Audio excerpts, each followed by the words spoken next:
صحت مند چاق و چوبند ہو کہ بستر کا مریض ہو، نماز تو سب کے لیے فرض ہے. صرف خواتین کو اس صورت میں نماز کی معافی ہے جب کچھ دن ان کے لیے ناپاکی کے مخصوص ہوتے ہیں. ان دنوں میں عورتوں کو نماز معاف ہے، لیکن روزے معاف نہیں ہیں. روزوں کی قضا کرنی پڑے گی. جتنے دن ناپاکی میں روزے چھوٹے اتنے روزوں کی قضا بعد رمضان کے مکمل کر لیں. رہا مسئلہ نماز کا، تو نماز عورتوں کے لیے تو معاف کر دی گئی ان دنوں میں جب عورت ناپاک ہوتی ہے. لیکن مردوں میں سے سوائے پاگل کے، دیوانہ، پاگل، بے ہوش،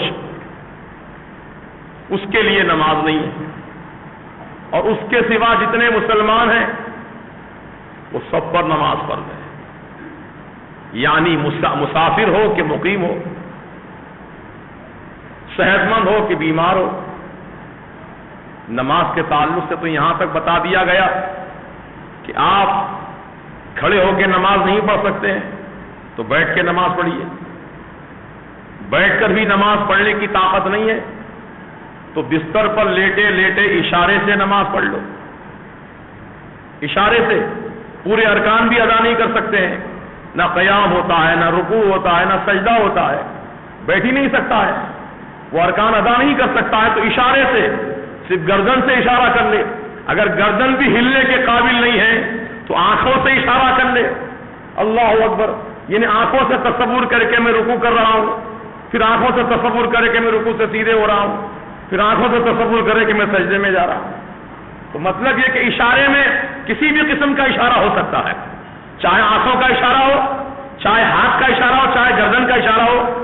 اگر انگلی کا اشارہ بھی کرنا چاہے تو کر سکتے ہیں. جیسے کہ اس طرح قیام ہو گیا، یہ رکوع ہو گیا، یہ پورا جھکا تو سجدہ ہو گیا. اس طریقے سے اشارہ، یہ بھی ہے اشارہ. تو اشارے سے نماز پڑھنا جائز ہے. اگر سکت نہیں ہے بیٹھنے کی، اٹھنے کی، ارکان ادا کرنے کی، تو لیکن نماز تو معاف نہیں ہے. اشارے سے ادا کرنا، لیکن ادا کرنا ہے. اور اللہ تعالیٰ نے مسافر کے لیے بھی نماز کو معاف نہیں کیا. مسافر کے لیے ہاں قصر کیا گیا، نماز میں قصر رکھا گیا. یعنی 4 رکعت والی فرض نماز وہ 2 رکعت ادا کریں گے. لیکن سنتیں اگر پڑھنے کا موقع ہے تو پوری سنتیں پڑھیے. سنت میں تخفیف نہیں ہے، سنت میں قصر نہیں ہے، سنت پوری پڑھنی پڑے گی اگر پڑھنا چاہ رہے ہیں آپ تو. یوں تو سفر کی حالت میں سنتیں نفل کے حکم میں آ جاتی ہیں، یعنی پڑھنے سے ثواب ہے، نہ پڑھنے سے گناہ نہیں ہے. فرض تو ادا کرنا ہے، اور 4 رکعت والی فرض نماز 2 ہی رکعت ادا کرنا ہے حالت سفر میں. اب سفر کتنے کلومیٹر کا ہونا بتایا گیا؟ کم از کم 100 کلومیٹر کا سفر کرنا ہو. 100 کلومیٹر کا سفر آپ کر رہے ہیں، چاہے آپ کار سے جا رہے ہوں، ٹرین سے جا رہے ہوں، یا کسی اور سواری سے جا رہے ہوں، 100 کلومیٹر کا سفر طے کر رہے ہیں آپ، تو آپ مسافر ہیں شریعت کی نظر میں، اور آپ کو 4 رکعت والی فرض نماز آپ کو 2 ہی رکعت پڑھنی ہے حالت سفر میں. لیکن اللہ تعالیٰ نے نماز کو معاف تو نہیں کیا. 4 رکعت کے 2 رکعت کیا، لیکن کیا فرض ادا کرو. تو نماز وہ عبادت ہے کہ کسی حال میں بھی مسلمان کے لیے اس کے لیے معافی نہیں ہے، بلکہ ہر حال میں اس کو ادا کرنا ہے. سوائے دیوانے، پاگل، بے ہوش کے جتنے اور ہیں وہ سب پر نماز فرض ہے. اب بعض لوگ جو کہتے ہیں صاحب ہم یہ ظاہری نماز نہیں پڑھتے ہیں، ہم تو دل کی نماز پڑھتے ہیں. ایسے بھی بہت سے لوگ ہیں. دنیا ہی ہے نا، دنیا میں ہر قسم کے، ہر معاملے کے لوگ یہاں پر آپ کو نظر آ جائیں گے. تو دل کی نماز پڑھنے والے بھی لوگ ہیں، دل ہی میں نماز پڑھ لیتے ہیں.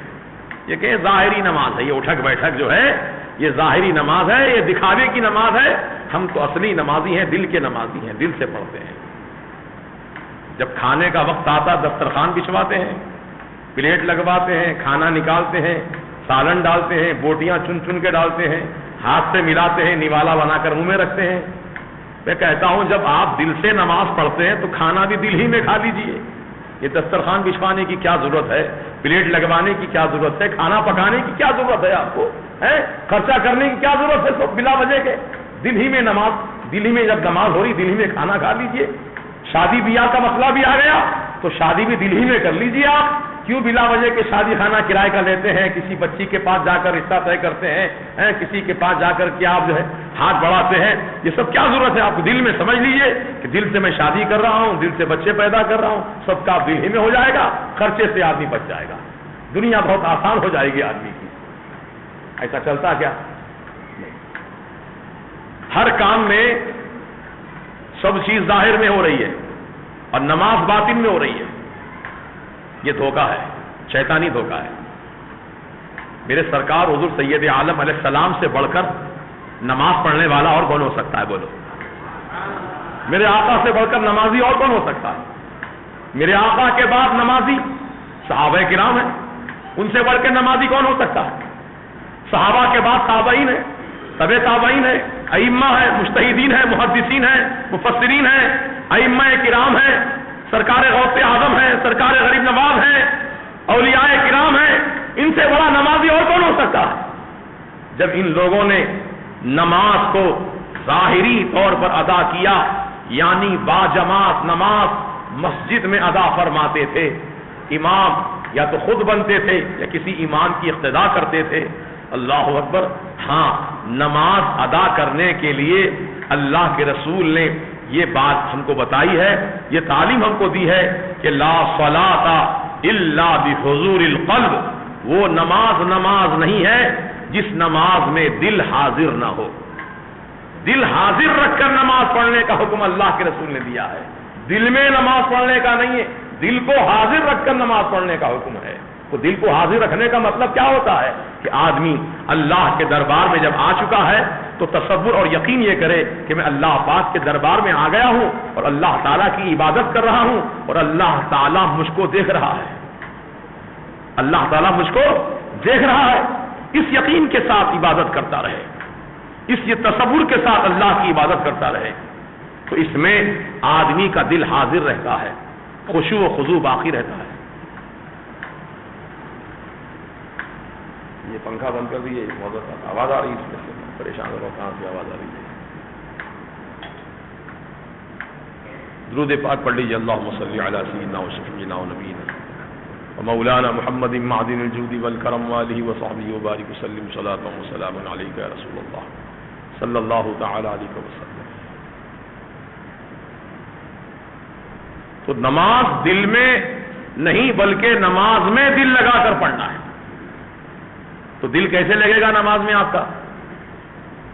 سب سے پہلی چیز تو یہ ہے کہ ہماری طہارت مکمل ہو, وضو پاک مکمل ہو, کپڑے بالکل پاک صاف ہو. ظاہر میں تو اجلا ہے کپڑا, لیکن کہیں نجاست لگی, سوکھ گئی, پتہ نہیں چلا آپ کو. نجاست لگی اور سوکھ گئی, پتہ نہیں چل رہا کہاں نجاست لگی ہے. آپ تو سمجھ رہے ہیں کپڑا پاک ہے, وہی کپڑا پہن کے آ گئے, نماز نہیں ہوگی آپ کی. کیونکہ نماز کے لیے بدن کا پاک ہونا ضروری ہے, کپڑے کا پاک ہونا ضروری ہے, اور جس جگہ آپ نماز پڑھ رہے ہیں وہ جگہ کا پاک ہونا ضروری ہے. یہ شرائط نماز ہے. اگر اس میں سے کوئی بھی ایک چیز ناپاک ہو جاتی ہے تو نماز ہی نہیں ہوگی. اور تیسری چیز یہ کہ نماز کے ارکان تعدیل کے ساتھ ادا کریں, یعنی عدل و انصاف کے ساتھ نماز کے ارکان ادا کریں. عام طور سے لوگ جب اکیلے نماز پڑھتے ہیں, تنہا نماز پڑھتے ہیں, تو اتنی جلدی نماز پڑھتے ہیں, اللہ اکبر, بڑا تعجب ہوتا ہے. ابھی ہماری سورہ فاتحہ بھی ابھی مکمل نہیں ہوتی کہ لوگوں کی ایک رکعت مکمل ہو جاتی ہے. ہم سوچ میں پڑ جاتے ہیں یا اللہ ایک رکعت ابھی کیسے پوری کر لیا, یہ کتنی جلدی نماز پڑھاتی, کتنی تیز نماز پڑھا, کیا پڑھا ہوگا اس کے اندر. جبکہ ایک رکعت مکمل کرنے کے لیے سورہ فاتحہ پڑھنا ضروری ہے, ضم سورہ کرنا ضروری ہے, رکوع میں جانا ضروری ہے, رکوع میں سبحان ربی العظیم پڑھنا ضروری ہے, رکوع سے سیدھے کھڑے ہونا ضروری ہے, اس کے بعد اللہ اکبر کہہ کے سجدے میں جانا ضروری ہے, سبحان ربی الاعلیٰ 3 مرتبہ پڑھنا ضروری ہے. تو غور کرو, یہ ساری چیزیں ادا کر رہا ہے جبکہ ایک آدمی کی سورہ فاتحہ بھی مکمل نہیں ہوئی ہے اور دوسرے آدمی کی ایک رکعت مکمل ہو گئی. تو کیا پڑھا ہوگا نماز میں؟ کتنی تیز نماز پڑھ رہا ہے, کیا پڑھ رہا ہے, پڑھ بھی رہا ہے کہ صرف جھک رہا ہے, اٹھنا بیٹھ رہا ہے. اس طرح کے جیسے مرغی دانہ چگتی ہے، مرغی دانہ چگتی ہے، ایسے ٹھونگ مار رہا ہے، کیا فائدہ ہے نماز کا؟ تعدیل ارکان واجب ہے نماز کے لیے، واجبات نماز میں ہے، یعنی اگر کوئی ارکان کو صحیح ڈھنگ سے ادا نہیں کرتا ہے تو اس کی نماز کا واجب ترک ہو گیا، اور واجب کے ترک ہونے سے نماز نہیں ہوتی۔ جیسے رکوع میں جب جاؤ تو اللہ اکبر کہہ کر اپنے دونوں گھٹنوں کو دونوں ہاتھوں کے پنجے سے پکڑو اور اس طرح جھکو کہ گردن اور پیٹھ آپ کی ایک لیول میں آ جائے، اس طرح جھکنا ہے۔ اور کتنی دیر تک جھکے رہنا ہے؟ کم از کم ایک مرتبہ اطمینان سے سبحان ربی العظیم، یہ اطمینان سے سبحان ربی العظیم کہا ہم نے، جتنی دیر سبحان ربی العظیم کہنے میں لگی اتنی دیر تک رکوع میں رہنا فرض ہے، فرض ہے۔ کہ سمیع اللہ لمن حمیدہ کہہ کر سیدھے کھڑے ہو جانا، اتنی دیر تک کھڑے رہنا کہ سبحان ربی العظیم ایک مرتبہ کہنے کا وقت ہو جائے، اتنی دیر کھڑے رہنا، پھر اللہ اکبر کہہ کے سجدے میں جانا ہے۔ یہ ہے ارکان کی تعدیل، یعنی ہر رکن کو ٹھہر ٹھہر کر اطمینان سے ادا کرنے کا نام ہے تعدیل ارکان۔ اب جو ٹھونگ مارنے کی طرح نماز پڑھتے ہیں ان کی نماز ہی نہیں ہوتی، وہ تو سمجھ رہے کہ نماز ہو رہی ہے ہماری، رکوع سے سیدھے بھی نہیں کھڑے ہوتے، پورے خالی رکوع میں جاتے ہیں، اس طرح خالی سر اٹھاتے ہیں، پھر رکوع میں سجدے میں چلے جاتے ہیں، ابھی سجدے سے اٹھ کر بیٹھتے بھی نہیں ہیں، تھوڑا سر سجدے سے اٹھاتے ہیں دوسرا سجدہ کر لیتے ہیں۔ یہ ارکان کے تعدیل نہیں ہوئی ہے، لہذا اس کی نماز ہی نہیں ہوگی۔ نماز کو صحیح ڈھنگ سے ادا کرو تاکہ اللہ کی بارگاہ میں نماز قابل قبول ہو جائے اور اللہ تعالیٰ اس کا اجر و ثواب ہم کو عطا فرمائے۔ دوست اور بزرگوں، تو نماز کو ادا کرنے کے لیے یہ ضروری ہے کہ نماز میں بدن بھی پاک ہو، کپڑا بھی پاک ہو، جگہ بھی پاک ہو، اور نماز کا وقت ہو، قبلے کی سمت ہو، یہ سارے شرائط نماز ہیں۔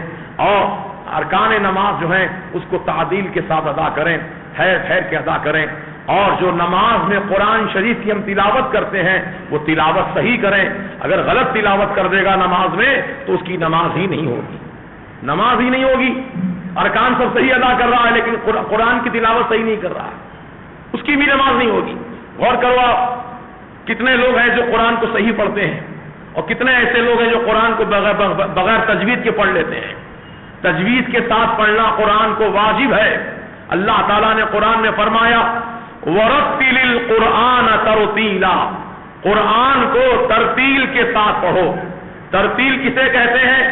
ترتیل کے معنی یہ ہے کہ قرآن کے الفاظ و حروف کو ٹھہر ٹھہر کر بخوبی اس طرح ادا کرو کہ ہر حرف کو اس کا حق مل جائے، یعنی جس حرف کو جہاں سے نکالنا ہے حلق کے اندر سے وہیں سے وہ حرف نکالنا ضروری ہے۔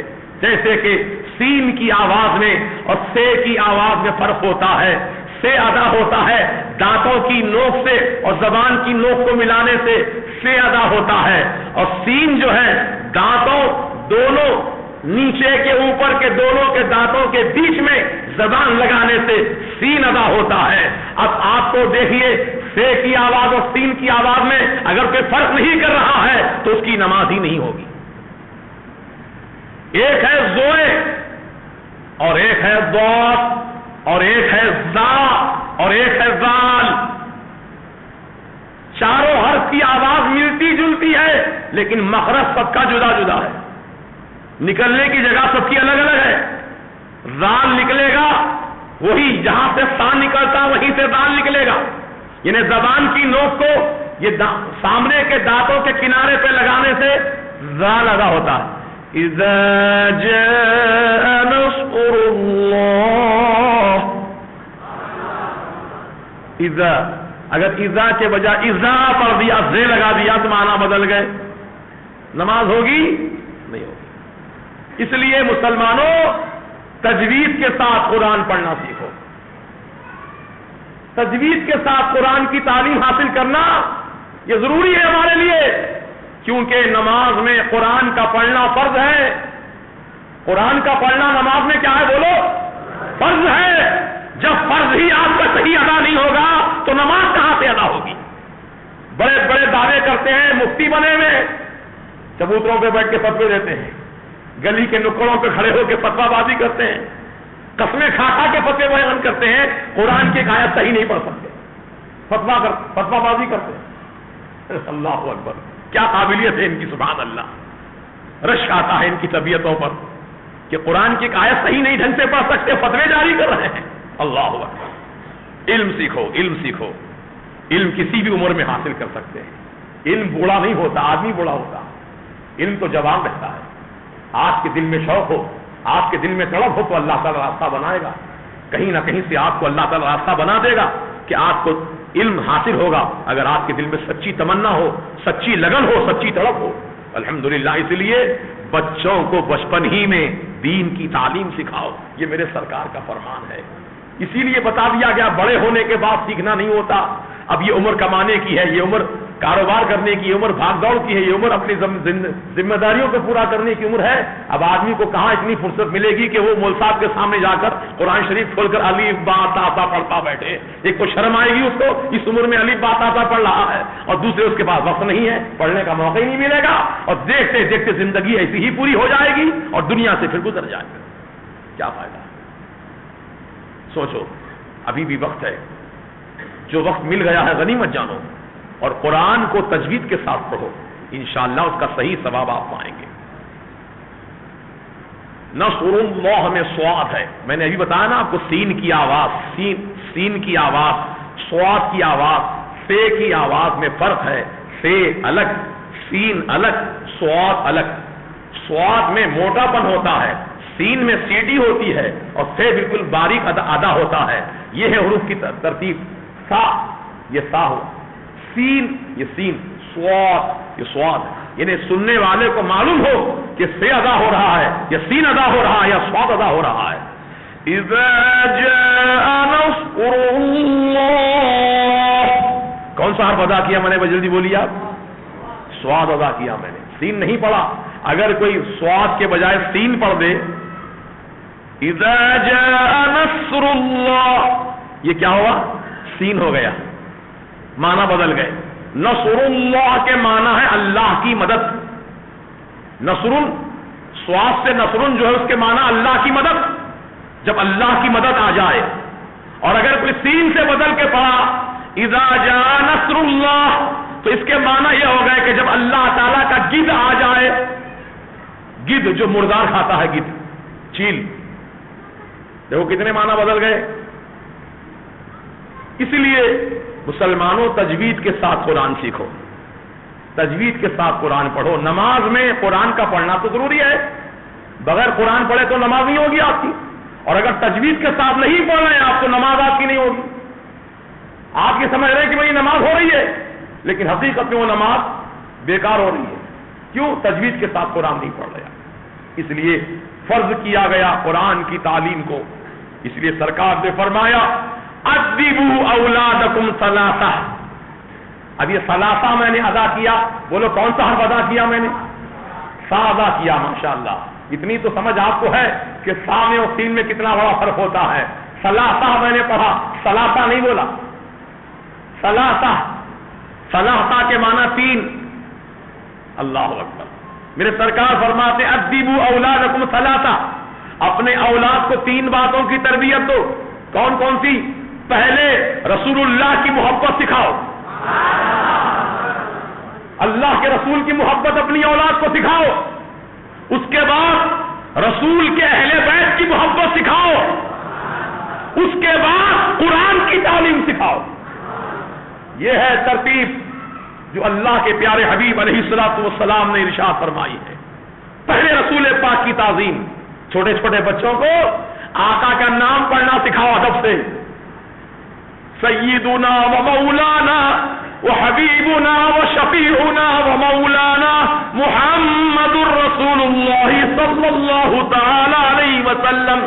اس طرح پورے القاب کے ساتھ بچوں کو نام پڑھنا سکھاؤ، درود شریف پڑھنا سکھاؤ، اور حضور کا نام سن کر انگوٹھے چومنا بچپن میں یہ سکھا دو، انشاءاللہ عادت پڑ جائے گی، چومتے رہیں گے۔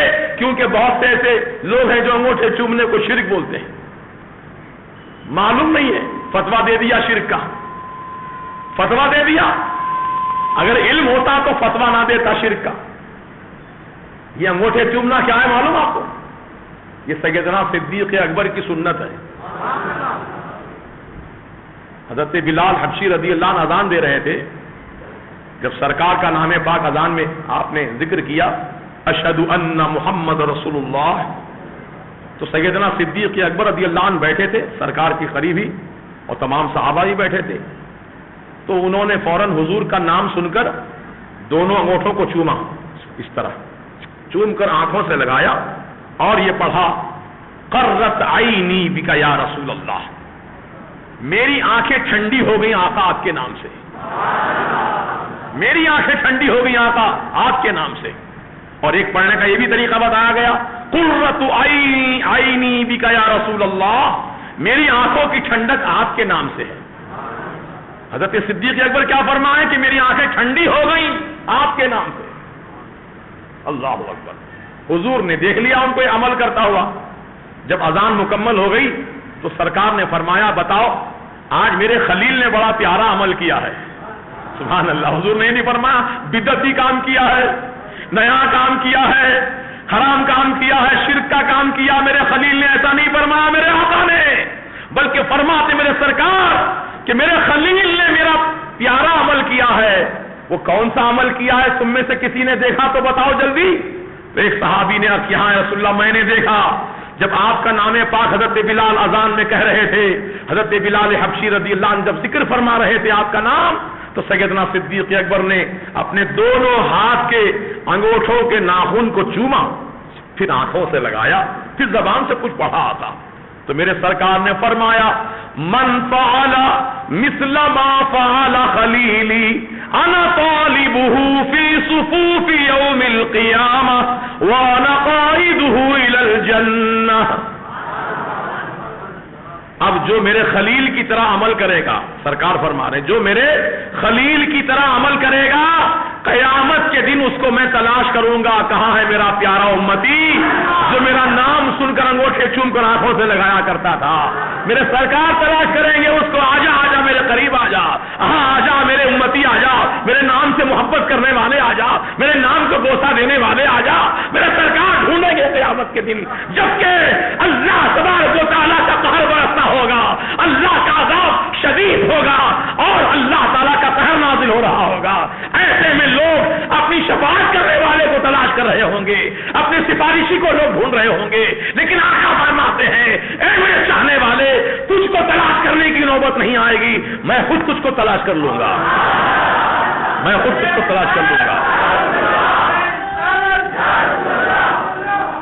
یہ ہے میرے آقا کے نام پاک کی برکتیں۔ مسلمانوں جب سرکار کے نام کی عزت کرنے والے کے لیے شان و فضیلت ہے تو سرکار کی ذات پاک کی تعظیم کرنے والے کے لیے کتنی فضیلت ہوگی۔ لہذا اپنے دل میں رسول پاک کی محبت بھی بٹھاؤ، سرکار کی عظمت بٹھاؤ، اپنے چھوٹے چھوٹے بچوں کو بچپن ہی میں سکھا دو کہ سرکار کا نام اذان میں سنو، سرکار کا نام اقامت میں سنو، سرکار کا نام کہیں درود شریف میں سنو یا سرکار کا ذکر سنو تو فوراً انگوٹھے چوم کر آنکھوں سے لگا لو، کیونکہ آقا فرماتے ہیں انگوٹھے چومنے والے کو میں قیامت میں تلاش کر کے جنت میں ساتھ لے کر جاؤں گا، سبحان اللہ، وانا قائد الی الجنہ، تلاش کر کے اپنے ساتھ جنت میں لے کر جاؤں گا۔ سرکار فرما رہے ہیں سبحان اللہ، کتنی بڑی عظیم الشان نعمت ہے مسلمانوں۔ اللہ تبارک و تعالیٰ کا شکر ادا کرو کہ اللہ نے ہم کو ایسا پیارا نبی عطا فرمایا جس کے نام کی عظمتوں کا ٹھکانہ نہیں ہے، سبحان اللہ، جس کے نام کی عظمتوں کا کوئی ٹھکانہ نہیں ہے تو اس کی ذات کی عظمتوں کا کیا عالم ہوگا، سبحان اللہ سبحان اللہ۔ اس لیے ہم چاہتے ہیں کہ مسلمانان عالم اپنے آقا و مولا سے محبت رکھیں، سرکار کی خود تعظیم کریں، دل سے تعظیم کریں، انشاءاللہ یہ تعظیم کا جذبہ آپ کو عزت دلائے گا دونوں جہاں میں، اور آپ سرخرو ہو جائیں گے دونوں جہاں میں، کامیاب ہو جائیں گے دونوں جہاں میں۔ اللہ تعالی ہم سب کو توفیق رفیق عطا فرمائے۔ تو بات چل رہی تھی نماز کی، تو نماز مسلمانوں پر فرض ہے ہر حال میں۔ روزے کے بارے میں اللہ نے فرمایا یا ایھا الذین آمنوا کتب علیکم الصیام، اے ایمان والو تم پر رمضان کے روزے فرض کر دیے گئے، کما کتب علی الذین من قبلکم، جیسا کہ تم سے اگلی امتوں پر بھی روزے فرض کیے گئے تھے۔ تم یہ مت سمجھنا کہ روزہ ہم ہی پر ڈالا گیا ہے، نہیں، تم سے پہلے جو امتیں تھیں ان پر بھی روزہ فرض کیا گیا تھا۔ اللہ اکبر۔ اور روزہ کیا ہے؟ روزہ کسے کہتے ہیں؟ روزے کا لغوی معنی تو بیان کیا گیا کہ کھانے پینے اور خواہشات نفسانی یعنی جماع سے بچنے کا نام روزہ ہے۔ ان 3 چیزوں سے پرہیز ہے، کھانے سے، پینے سے، اور جو شادی شدہ لوگ ہیں وہ اپنی بیویوں سے قربت حاصل نہ کریں، ہم بستری نہ کریں روزے کی حالت میں. یہ فرض ہے، یہ شرائط ہے روزے کے لیے. اگر کوئی مسلمان بھولے سے کچھ کھا لیا، بھول کر، یاد نہیں رہا اس کو روزہ ہے، بھول سے کھا لیا، بھول سے پانی پی لیا، یا بھول سے اپنی بیوی سے مل لیا، بھول گیا، یاد نہیں تھا اس کو، کوئی یاد دلایا بھی نہیں اس کو، تو اس کا روزہ نہیں ٹوٹا. پیٹ بھر کھایا، روزہ نہیں ٹوٹا، کیونکہ سرکار فرماتے ہیں اللہ نے اس کو کھلایا. آقا فرماتے ہیں اللہ نے چاہا اس کو کھلا دیا. اب یہ یاد آ گیا کہ میں روزہ ہوں، اب یاد آنے کے بعد اگر ایک دانہ بھی کھایا تو روزہ ٹوٹ گیا اس کا. بھول میں پیٹ بھر کھایا، روزہ نہیں ٹوٹا. بھول میں خوب پانی پیا، روزہ نہیں ٹوٹا. اگر جان بوجھ کر ایک دانہ، ایک قطرہ پانی کا حلق میں چلا گیا، روزہ ٹوٹ گیا. تو پورا مہینہ رمضان کا روزہ فرض ہے، اور ایمان اور احتساب کی نیت سے، ایمان اور احتساب کی نیت سے جو روزہ رکھے اللہ تعالیٰ اس کے گناہوں کو بخش دیتا ہے، معاف فرما دیتا ہے. یعنی ایمان ضروری ہے، اور ایمان کے ساتھ یہ بھی ضروری ہے کہ اللہ تعالیٰ یہ روزہ رکھنے والوں کو اپنے کرم سے گناہ بخش دیتا ہے. اس نیت سے آپ روزہ رکھیں تو اللہ تعالیٰ یقیناً آپ کے ہمارے گناہوں کو معاف فرما دے گا. اور بلا عذر شرعی روزہ چھوڑ دینا، روزہ ترک کر دینا گناہ کبیرہ ہے. اور ایسا شخص فاسق معلن کہلاتا ہے جو علانیہ روزے کی خلاف ورزی کرتا ہے اور بازاروں میں کھاتا پھرتا ہے. دیکھو آپ ہٹے کٹے، چیرے تو 4، پھاڑے تو 5، ایسے ہٹے کٹے ماشاءاللہ ہیں، لیکن روزہ نہیں رکھتے. ہوٹلوں میں دیکھو تو چائے پیتے ہیں، پان چباتے ہیں، سگریٹ پھونکتے پھرتے ہیں سڑکوں پر. جبکہ حکم کیا ہے؟ اگر کوئی روزہ نہیں بھی رکھا کسی وجہ سے تو روزے داروں کے سامنے کھانے پینے کا حکم نہیں ہے. روزے داروں کے سامنے کھانا پینا نہیں. ابھی کھانے پینے کے جتنی ہوٹلیں ہیں، ان ہوٹل والوں کو چاہیے کہ اپنی ہوٹلوں کو یا تو بند کر دیں، شام تک، عصر کی نماز تک بند کر دیں، تاکہ کوئی تمہاری ہوٹل میں آئے نہیں، کوئی کھائے نہیں، کوئی پیے نہیں. ہوٹل کھلی رہے گی تو یقیناً بے روزے دار جتنے ہیں وہ سب آ کے بیٹھیں گے، جھمکٹا کریں گے ہوٹل میں، اور بے ادبی کریں گے رمضان کے مہینے کی. عرب کنٹریز میں ایسا ہی تو ہوتا ہے، وہاں پر رمضان کے مہینے میں پورا دن بازار بند، اکا دکا چھوٹی موٹی دکانیں کھلتی ہیں، لیکن عموماً کھانے پینے کی جتنی سامان کی دکانیں ہیں وہ سب صبح سے لے کر وہ شام عصر کی نماز سے پہلے تک 4 بجے تک سب بند رہتا ہے. پھر عصر کی نماز کے بعد بازار کھلتا ہے تاکہ روزے دار افطار کی تیاری کریں، اس نیت سے کھلتا ہے. لیکن یہاں پر صبح سے شام تک بازار کھلا رہتا ہے، اور بہت سے لوگ جو ہے وہ جو روزہ نہیں رکھتے ہیں وہ یقیناً بازاروں میں کھاتے پیتے نظر آتے ہیں.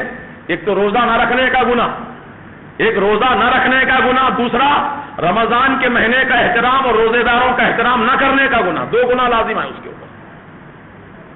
اس لیے مسلمانوں ماہ رمضان کا خوب اہتمام کرو، خوب روزہ رکھو، تراویح ادا کرو، ذکر الہی کرو، قرآن کی تلاوت کرو. ایک ایک لمحے کو آپ قیمتی بناؤ، کیونکہ رمضان کا مہینہ مکمل سال ہونے کے بعد ہی آتا ہے. اللہ اکبر، کتنے ایسے مسلمان ہیں جو رمضان میں گزشتہ سال تھے لیکن اس سال نہیں ہے.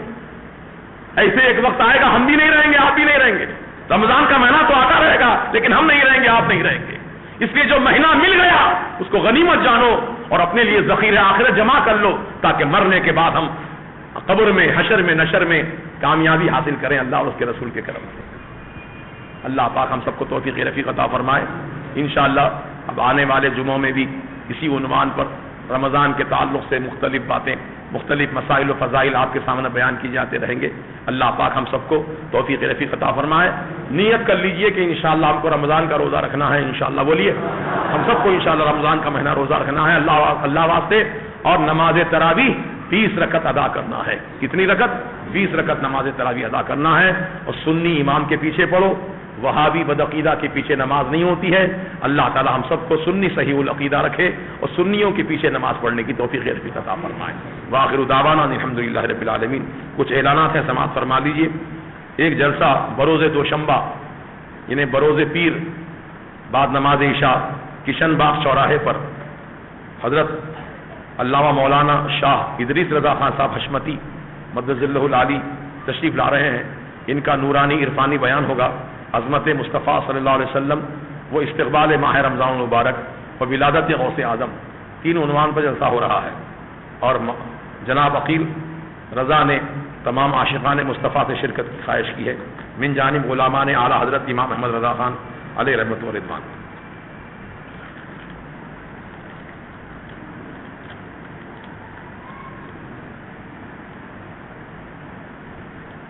محمد کمال پاشا اور جتنے بھی مسلمان مرد مسلمان عورتیں انتقال کیے مولا ان سب کی مغفرت فرما دے, جنت الفردوس میں جگہ عطا فرما دے, صغیرہ کبیرہ گناہوں کو معاف فرما دے. صلی اللہ تعالی علی خیر خلقی سیدنا محمد و آلہ وصحبہ.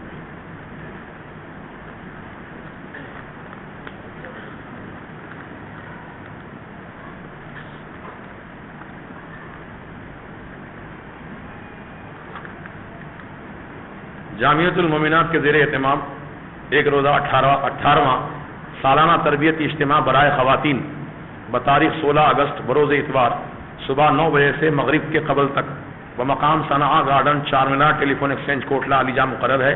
اس اجتماع میں ہندوستان کی ممتاز خواتین عالمات مفتیات پروفیسرز کو ایمان افروز خطابات ہوں گے. آپ تمام حضرات سے گزارش ہے کہ آپ اپنے گھر کی خواتین کو ان دینی اجتماعات تک پہنچائیں اور پھر اپنے ساتھ لے کر وہاں سے گھر تشریف لائیں, کیونکہ عورتوں کو تعلیم دینا بہت ضروری ہے اور ایسے اجتماعات میں یقیناً ایمان تازہ ہوتا ہے, معلومات میں اضافہ ہوتا ہے.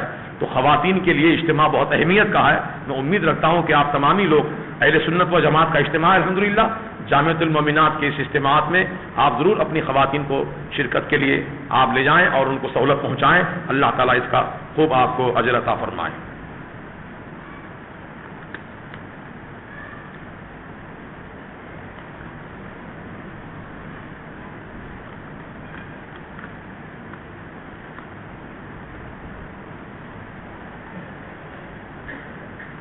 مرکزی کمیٹی سید کونین صلی اللہ علیہ وسلم کی جانب سے محفل درود و خطاب بتاریخ 15 تاریخ بروز ہفتہ بعد نماز ظہر مسجد فاطمہ MCH کالونی مادنہ پیٹ حیدرآباد میں منعقد کیا گیا ہے.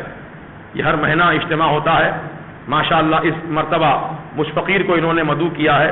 انشاءاللہ نماز ظہر کے فوراً بعد یعنی 1:15 بجے نماز ظہر ہے, نماز کے فوراً بعد انشاءاللہ خطاب ہوگا. آپ سے گزارش ہے کہ آپ تشریف لا کر ثواب دارن حاصل فرمائیں. مسجد فاطمہ مادنہ پیٹ. جو حضرات سنت نہیں ادا کیے ہیں ان سے گزارش ہے سنت ادا فرما دیں اور صفوں کو درست کر لیں.